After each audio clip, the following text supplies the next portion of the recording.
तो फ्रेंड्स, आप सभी के बीच में आज हम एक नए प्रश्न के साथ फिर से हाजिर हैं। तो एक्सरसाइज 2.2 का प्रश्न नंबर 1 का छठा क्वेश्चन है, इसको हम लोग सॉल्व करते हैं, यानी हल। ये दिया हुआ 3x², क्या दिया हुआ 3x² माइनस एक्स माइनस में 4 है ना, बराबर 0। तो हम लोग इसमें जो है क्या करेंगे, देखो सबसे पहले इसमें हम लोग करना क्या है, अगर इसमें हमें माइनस एक्स पुराना है इसमें, है ना।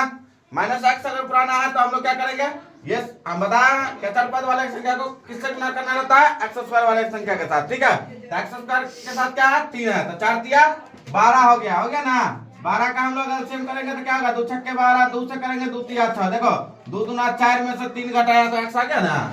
तो चलो हम लोग लिखेंगे इसको 3x² है ना, 3x² माइनस में लिखेंगे हम लोग 4x, प्लस में लिखेंगे हम लोग 3x, ठीक है। तब ना 4 में से 3 गया तो माइनस x है ना, अब माइनस में 4 बराबर में 0 है ना। अब देखो इसमें से दोनों में से कॉमन क्या है, बताओ कॉमन क्या ले, तो इसमें से कॉमन ये लेना पड़ेगा कि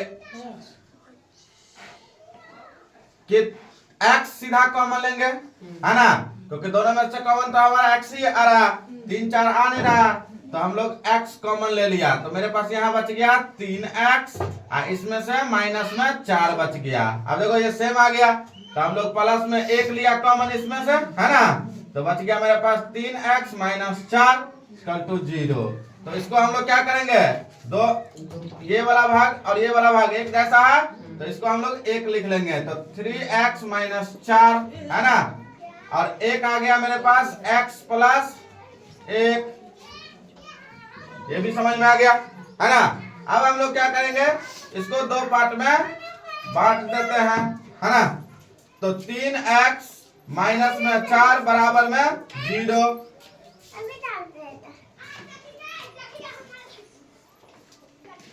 3x बराबर में माइनस है इसक, तो बराबर में इसक गया तो 4 हो गया प्लस में, ठीक है।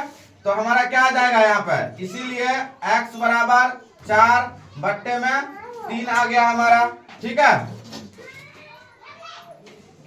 और यहाँ आ गया फिर देखो इसको x प्लस 1 बराबर में 0, इसीलिए x बराबर माइनस में 1, तो हमारे पास क्या बच रहा है, अब देखो यहाँ पे शून्यक हमें पता चल गया, क्या पता चला शून्यक, तो शून्यक बराबर हमें पता चल गया क्या कि 4/3 है ना, और माइनस में 1, ये हमारा शून्यक है, ठीक है। अब इस शून्यक को हम लोग क्या करेंगे, जे जांच करते हैं, है ना। तो जांच करेंगे, तो जांच करने का तरीका हमने बता दिया, ठीक है। अब जांच करने का तरीका हम लोग जानेंगे कि जांच में लिखते हैं हम लोग, है ना। जांच से पहले हम लोग एक चीज इसमें जान लो, ये जो समीकरण दिया हुआ है 3x² minus x minus 4 equal to 0, इसमें a बराबर कितना है 3 है, b बराबर कितना है माइनस में 1 है, c बराबर कितना दिया हुआ है माइनस में 4 है ना। तो हम यहाँ पे जानेंगे कि अल्फा प्लस बीटा बराबर होता है माइनस b/a, ठीक है।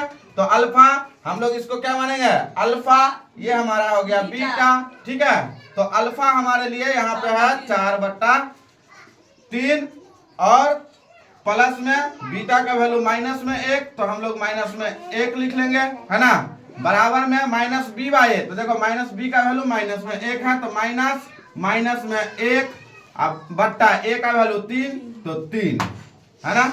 इससे आगे बढ़ते हैं हम लोग, तो ये देखो 4/3 प्लस माइनस 1, अपने मन से 1 ले लिया यहाँ पे, ठीक है। देखो माइनस माइनस प्लस, तो 1/3 हो गया। अब इससे आगे बढ़ते हैं हम लोग, तो 4 3 और 1 का एलसीएम किया, तो 3 से हम लोग 1 में भाग देंगे, तो 3 1 को हम लोग 4 से गुना किया, तो 4 माइनस 1 किया 3, है ना, तो 3 गुना 1 बराबर 3, तो 1/3, 4 में से 3 गया तो 1/3, देखो बराबर हो गया ना 1/3, इसका मतलब हो गया कि ये हमारा जो अल्फा प्लस बीटा जो है माइनस b/a के बराबर है, शून्य के बराबर चल रहा है ना। फिर से हम लोग अल्फा इंटू बीटा करेंगे, तो अल्फा इंटू बीटा बराबर क्या होता है फॉर्मूला, c/a होता है।